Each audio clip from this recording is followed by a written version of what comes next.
Assalamualaikum warahmatullahi wabarakatuh. Perkenalkan, nama saya M. Alif Rafli, NIM 0448787879, asal UPBJJ Makassar, Fakultas Hukum. Pada kesempatan kali ini saya akan membuat rekaman simulasi sebagai kuasa hukum penggugat dalam perkara di persidangan berdasarkan contoh kasus pada tugas yang telah diberikan, yaitu dimulai dari surat gugatan, surat replik, surat alat bukti, dan surat kesimpulan. Assalamualaikum warahmatullahi wabarakatuh. Izin yang mulia, perkenalkan, saya M. Alif Rafli SH selaku kuasa hukum dari penggugat Tuan Andi untuk menyampaikan pokok-pokok gugatan dalam perkara ini. Adapun yang pertama yaitu identitas daripada kedua pihak, bahwa yang menjadi penggugat pada perkara ini yaitu Tuan Andi, sementara pihak yang menjadi tergugat yaitu Tuan Budi. Kemudian yang kedua, dasar hubungan hukum. Izin yang mulia, pada tanggal 15 Januari 2023, penggugat dan tergugat telah membuat perjanjian pengikatan jual beli atau PPJB atas sebidang tanah seluas 1000 meter persegi yang berlokasi di Kecamatan Cisarua, Bogor. Harga tanah tersebut disepakati senilai 1 miliar rupiah dengan mekanisme pembayaran sebagai berikut. Pertama, uang muka sebesar 300 juta rupiah yang telah dibayar oleh tergugat. Kemudian yang kedua, pelunasan sebesar 700 juta rupiah yang wajib dibayar paling lambat 3 bulan sejak penandatanganan perjanjian. Perjanjian ini dibuat dan ditandatangani oleh kedua belah pihak secara sah. Kemudian yang ketiga yaitu bentuk uang prestasi yang telah dilakukan oleh tergugat. Izin yang mulia, hingga lewat 6 bulan sejak perjanjian tersebut dibuat, tergugat tidak melaksanakan kewajibannya untuk melunasi sisa pembayaran. Kemudian penggugat telah memberikan kesempatan dan itikat baik melalui 2 kali somasi. Namun tergugat tidak mengindahkan somasi tersebut. Alasan tergugat bahwa ia menunggu pencairan pinjaman bank. Hal itu tidak dapat dibenarkan sebagai dasar untuk menunda pelaksanaan kewajiban yang telah disepakati secara sah dalam perjanjian. Dengan demikian tergugat telah melakukan wan prestasi atau ingkar janji. Kemudian yang keempat, kerugian dari penggugat. Akibat dari kelalaian tergugat, penggugat mengalami kerugian antara lain: pertama, penggugat tidak menerima pelunasan yang semestinya. Kedua, tanah tidak dapat dijual atau dialihkan kepada pihak lain selama menunggu itikat baik dari tergugat. Kemudian yang ketiga, penggugat mengalami kerugian material maupun imaterial, termasuk hilangnya potensi transaksi lain dan buang waktu. Kemudian yang kelima, terkait dengan tuntutan atau petitum. Oleh karena itu, izin yang mulia, kami selaku kuasa penggugat mengajukan permohonan agar majelis berkenan memutus. Yang pertama yaitu tuntutan primer. Pertama, mengabulkan gugatan penggugat untuk seluruhnya. Yang kedua, menyatakan PPJB tanggal 15 Januari 2023 sah, mengikat, dan harus dilaksanakan. Yang ketiga, menyatakan bahwa tergugat telah melakukan wan prestasi. Yang keempat, menghukum tergugat untuk melunasi sisa pembayaran sebesar 700 juta rupiah berikut dengan kerugian yang diderita oleh penggugat. Kemudian yang kelima, menghukum tergugat untuk membayar seluruh biaya perkara. Yang keenam, menyatakan putusan dalam perkara ini dapat dilaksanakan terlebih dahulu meskipun ada upaya hukum banding. Kemudian tuntutan subsidiar. Apabila majelis hakim berpendapat lain, kami memohon agar menjatuhkan putusan yang seadil-adilnya. Demikian yang mulia, kami mohon keadilan dan perlindungan hukum atas hak-hak penggugat yang telah dilanggar. Semoga majelis hakim berkenan mempertimbangkan seluruh uraian dari kami dengan bijaksana. Terima kasih. Wassalamualaikum warahmatullahi wabarakatuh. Assalamualaikum warahmatullahi wabarakatuh. Pada kesempatan kali ini, izin yang mulia, perkenankan kami selaku kuasa hukum penggugat untuk menyampaikan replik atas jawaban dari tergugat. Pertama, penolakan atas seluruh jawaban dari tergugat.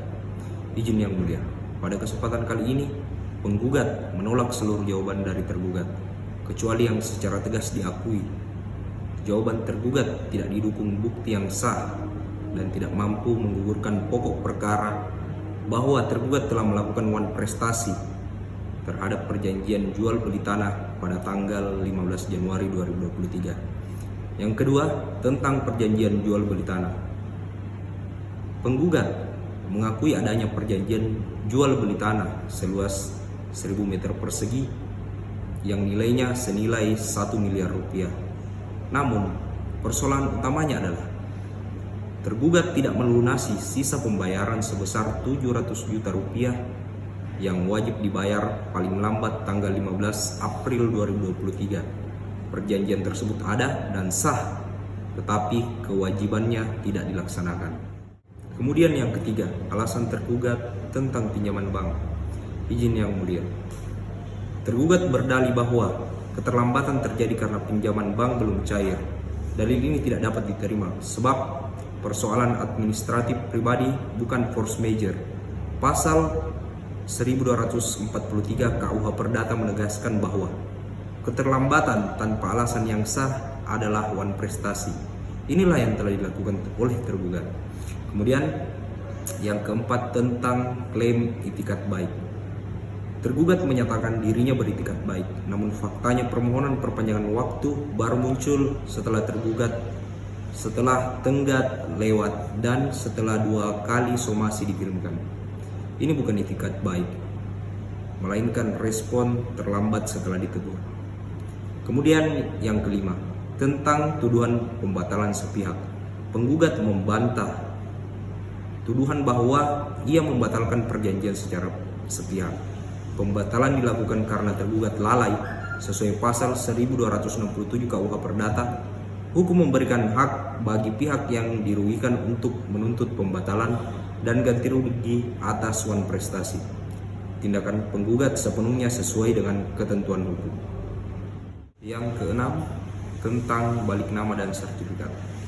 Yang mulia, dalil tergugat bahwa perjanjian belum sempurna karena sertifikat belum diserahkan adalah keliru. Perjanjian menyatakan dengan jelas penyerahan sertifikat dan proses balik nama dilakukan setelah pembayaran lunas. Karena pembayaran belum dilunasi, tidak ada kewajiban lagi bagi para pihak penggugat untuk menyerahkan sertifikat. Lalu yang ketujuh, tentang kerugian penggugat. Kerugian sebesar 550 juta adalah nyata, terukur, dan akan dibuktikan di persidangan yang meliputi: pertama, kerugian tanah tidak dapat dijual kepada pihak lain selama lebih dari 6 bulan. Yang kedua, biaya administrasi serta biaya hukum akibat sengketa. Kemudian yang ketiga, kerugian moral dan hilangnya kepercayaan dalam relasi bisnis. Semua kerugian tersebut sepenuhnya timbul akibat kelalaian tergugat. Kemudian yang kedelapan, tentang niat melunasi setelah digugat. Tergugat menyatakan bersedia melunasi setelah perkara diajukan ke pengadilan. Izin yang mulia, kesediaan tersebut tidak menghapus wan prestasi karena kewajiban melunasi tetap harus dipenuhi tepat waktu, bukan setelah perkara berjalan. Kemudian selanjutnya yang kesembilan, petitum replik. Dengan demikian, penggugat memohon kepada Yang Mulia Majelis Hakim dalam konvensi: pertama, menolak seluruh eksepsi dan jawaban tergugat. Yang kedua, menyatakan tergugat wan prestasi. Ketiga, menyatakan pembatalan perjanjian sah menurut hukum. Keempat, menghukum tergugat membayar ganti rugi sebesar 550 juta rupiah. Dan kelima, menghukum tergugat membayar seluruh biaya perkara. Kemudian dalam konvensi, pertama, menyatakan gugatan balik tidak dapat diterima atau ditolak seluruhnya. Yang kedua, menghukum tergugat rekonvensi membayar biaya perkara. Subsidiar, menjatuhkan putusan yang seadil-adilnya.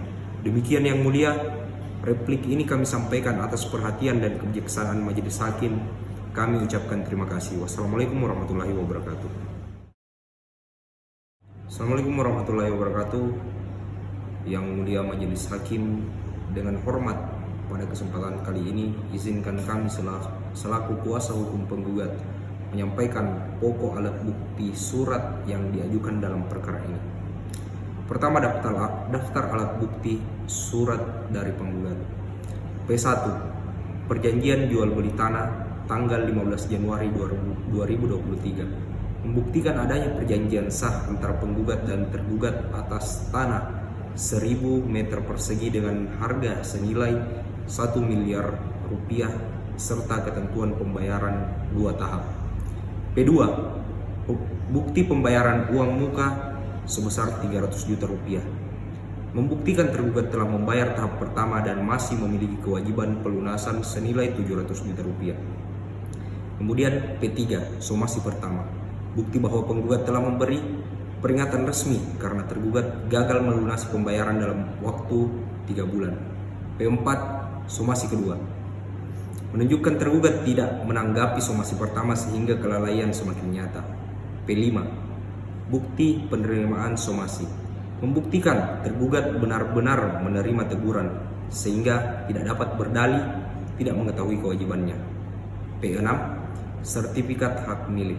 Bukti sah objek tanah milik penggugat adalah milik penggugat dan siap dialihkan apabila tergugat melunasi pembayaran.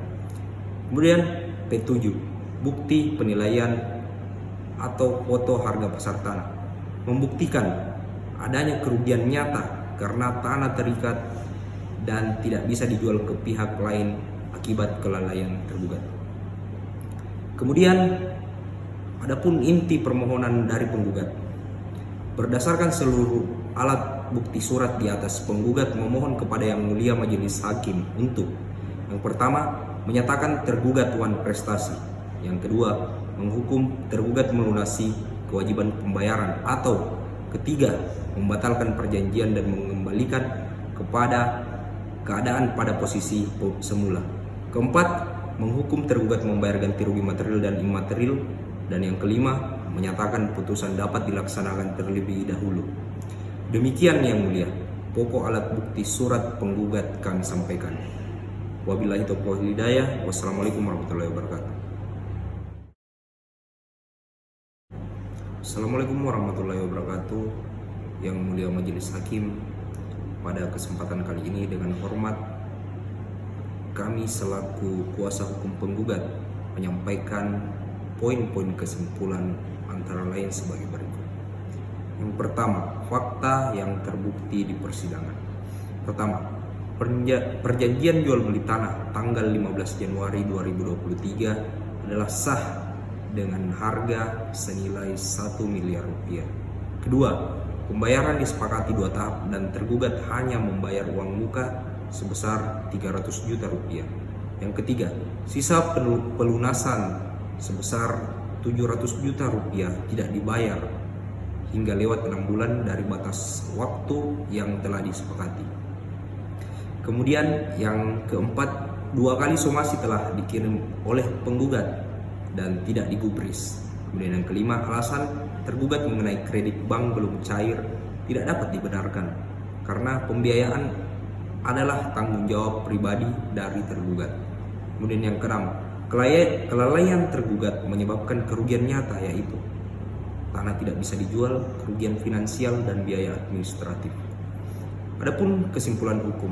Pertama, perjanjian memenuhi syarat pasal 1320 KUH Perdata dan mengikat para pihak pasal 1338. Kemudian kedua, tergugat wajib melunasi harga sesuai pasal 1234. Kemudian yang ketiga, tergugat berada dalam keadaan lalai karena tidak memenuhi prestasi dan mengakibatkan somasi. Yang keempat, dengan demikian tergugat wan prestasi dan wajib mengganti kerugian berdasarkan pasal 1243. Yang kelima, dalil mengenai kredit bank bukan force majeure menurut pasal 1244 sampai dengan pasal 1245. Kemudian permohonan atau petitum. Penggugat memohon kepada Yang Mulia, pertama, mengabulkan gugatan penggugat seluruhnya. Yang kedua, menyatakan tergugat wan prestasi. Yang ketiga, membatalkan perjanjian jual beli pada tanggal 15 Januari 2023 karena kelalaian tergugat. Kemudian yang keempat, menghukum tergugat membayar ganti rugi termasuk kerugian finansial. biaya administrasi, dan biaya somasi. Yang kelima, menghukum tergugat mengembalikan objek tanah apabila telah dikuasai. Yang keenam, menjatuhkan uang paksa per hari keterlambatan. Kemudian yang ketujuh, menghukum tergugat membayar biaya perkara. Demikian, penggugat menyerahkan sepenuhnya kepada majelis hakim untuk menjatuhkan putusan yang seadil-adilnya berdasarkan hukum dan rasa keadilan. Assalamualaikum warahmatullahi wabarakatuh. Demikianlah rekaman simulasi sebagai kuasa hukum penggugat dalam berperkara di persidangan. Saya M. Alif Rafli, pamit undur diri. Wabillahi taufiq wal hidayah. Wassalamualaikum warahmatullahi wabarakatuh.